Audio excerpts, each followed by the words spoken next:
Indonesia di antara perang klasik Amerika Serikat Republik Rakyat Tiongkok. Artikel ini ditulis oleh Beni Sindunata, pengamat ekonomi dan perbankan Indonesia. Kunjungan Presiden Joko Widodo ke Amerika Serikat pada tanggal 24 hingga 26 Oktober 2015 adalah penting bagi Indonesia di tengah percaturan geopolitik global. Saat ini, Amerika Serikat juga Republik Rakyat Tiongkok masih menjadi bandul penentu dinamika perekonomian global di masa depan. Jatuh bangun, keruntuhan, dan kebangkitan sebuah negara atau kekaisaran sudah menjadi kisah klasik. Sejarah mencatat dengan baik hilangnya peradaban suku Maya, Aztec Amerika Latin, runtuhnya kekaisaran Romawi, Bizantium, Ottoman, dan Mughal. Sejarah juga mencatat jatuh bangunnya 10 kekaisaran terakhir di Middle Kingdom Tionghoa selama 2 milenium, mulai dari Kaisar Zhou Timur pada tahun 776 Pramasehi sampai Kaisar Qing Manchu pada tahun 1912. Kisah serupa masih terus berlangsung sampai era modern pada abad pertengahan.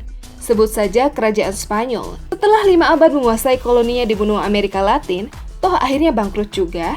Nasib serupa dialami oleh Belanda, Portugis, dan Inggris. Kini, Amerika Serikat dianggap sedang memasuki era keruntuhan setelah mempertahankan masa hegemoninya selama 3 abad sejak tahun 1776.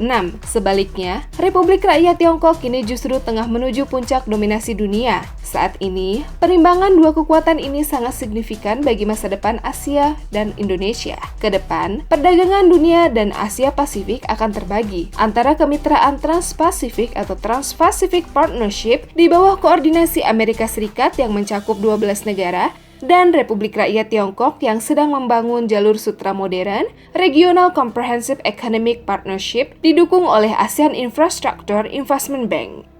Michael Fosbury dalam The 100-Year Marathon pada tahun 2009 mengungkapkan bahwa sejak merdeka pada tahun 1949, Republik Rakyat Tiongkok telah mencanangkan rencana strategis. Negeri berjuluk tirai bambu ini ingin menjadi negara adik kuasa seabad mendatang serta menggeser Amerika Serikat sebagai superpower pada tahun 2049.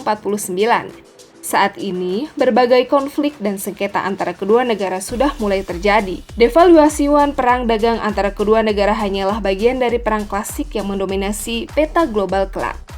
Kini, Republik Rakyat Tiongkok atau Tiongkok atau Middle Kingdom menjadi magnet aktivitas perdagangan dunia. Negeri ini menjadi yang terbesar kedua dengan produk domestik bruto pada tahun 2013 sebesar 10 triliun US dollar, masih di bawah Amerika Serikat sebesar 17,4 triliun US dollar. Tapi, sejak tahun 2011, Republik Rakyat Tiongkok sudah tampil menjadi negara pedagang terbesar dengan nilai ekspor mencapai 1,8 triliun US dollar, menggeser Amerika Serikat yang mengekspor sebesar 1,4 triliun US dollar. Menjelang devaluasi yuan Agustus lalu, Republik Rakyat Tiongkok punya cadangan devisa sebesar 3,6 triliun US dollar. Dinamika perekonomian di Republik Rakyat Tiongkok itu selalu merisaukan Amerika Serikat yang takut akan terdampak. Meski demikian, Amerika Serikat Republik Rakyat Tiongkok tetap saling menjaga dalam kemitraan. Maklum, Republik Rakyat Tiongkok dengan 1,7 miliar konsumen merupakan super consumer yang luar biasa besar. Di Republik Rakyat Tiongkok sendiri,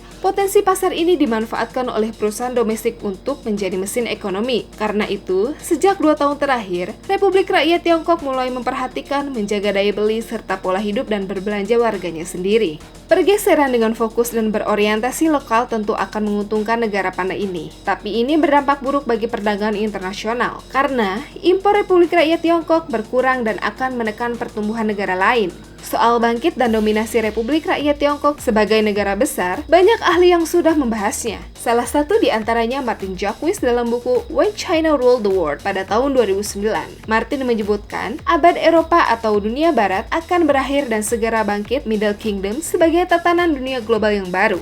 Survei Goldman Sachs menunjukkan Republik Rakyat Tiongkok akan menjadi negara terbesar di dunia pada tahun 2050, menggeser Amerika Serikat yang turun ke peringkat kedua. Selanjutnya, India, Brazil, dan Meksiko. Sementara, Indonesia berada di posisi ke-7 mengalahkan Jepang yang turun ke peringkat 8. Posisi ini berbeda jauh dengan posisi pada tahun 2025 yang masih menempatkan Amerika Serikat, Republik Rakyat Tiongkok, dan Jepang sebagai 3 besar. Proyeksi ini masih berbasis pada pertumbuhan jumlah penduduk sebagai sebagai motor pertumbuhan ekonomi untuk mencapai kesejahteraan. Disebutkan 1/5 penduduk bumi bermukim di daratan, Republik Rakyat Tiongkok yang oleh Savio Chan dan Michael Jacor disebut sebagai super consumer pada tahun 2014. Sensus tahun 2010 mencatat, penduduk Republik Rakyat Tiongkok berjumlah 1.340 juta orang, terdiri dari 56 suku bangsa minoritas, yang terbesar bangsa Han sebesar 92%, 1,2 miliar orang, 5 kali total penduduk Indonesia. Di samping itu, ada 20 suku minoritas lain yang jumlah reratanya jutaan orang dengan puluhan agama dan kepercayaan. Meski Amerika Serikat dan Republik Rakyat Tiongkok bersaing, saling ketergantungan telah membuat kedua negara adik kuasa ini saling menjaga hubungan agar berjalan normal. Keduanya menjadi bandul penting yang menentukan perekonomian global. Republik Rakyat Tiongkok lesu, Amerika Serikat takut terdampak dan menjalar ke pasar global. Dampak devaluasi yuan sebesar 2% pada Agustus lalu membuktikan hal itu. Karena itu, mereka akan saling menjaga hubungan dengan meredam potensi konflik sedemikian rupa agar tidak memburuk. Lalu, bagaimana dengan Indonesia di tengah raksasa Amerika Serikat dan Republik Rakyat Tiongkok? Terlepas dari masalah kapan abad Asia akan berakhir, hegemoni dunia tampaknya masih dipegang Republik Rakyat Tiongkok, Amerika Serikat atau Jepang dalam beberapa waktu ke depan. Apalagi dominasi ekonomi masih jadi motif klasik negara. Kedua negara ini akan menjaga kekuatannya masing-masing. Karena itu, kita tidak perlu terjebak pada primordialisme klasik. Karena, menurut Celia de Anca pada tahun 2012, sekarang justru sedang terjadi neotribalisme, di mana masyarakat dunia mengalami mengendurnya ikatan sukuisme tradisional yang justru berusaha melepaskan diri dari ikatan kesukuan. Hal penting bagi Indonesia adalah bagaimana mengambil keuntungan di tengah pertarungan global klasik antara Amerika Serikat dan Republik Rakyat Tiongkok. Suka atau tidak suka, persaingan kedua blok besar ini akan menyeret Indonesia untuk masuk atau terbawa arus dari tren polarisasi perdagangan global.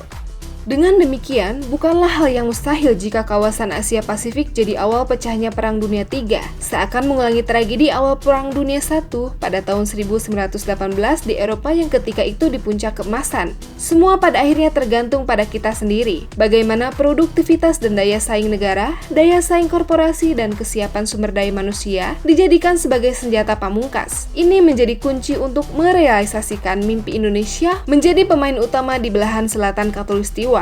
Tak usah berpikiran tentang belahan utara yang kini sudah didominasi Amerika Serikat dan Republik Rakyat Tiongkok. Kita berpikir tentang diri kita sendiri dan potensi besar domestik yang kita miliki. Kekayaan sumber daya alam, jumlah kelas menengah yang sangat besar, dan letak Indonesia yang sangat strategis.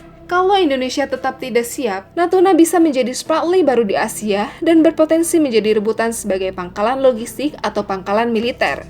Papua dengan kekayaan alamnya yang luar biasa juga bisa menjadi rebutan negara-negara lain sebagai gudang sumber mineral industri.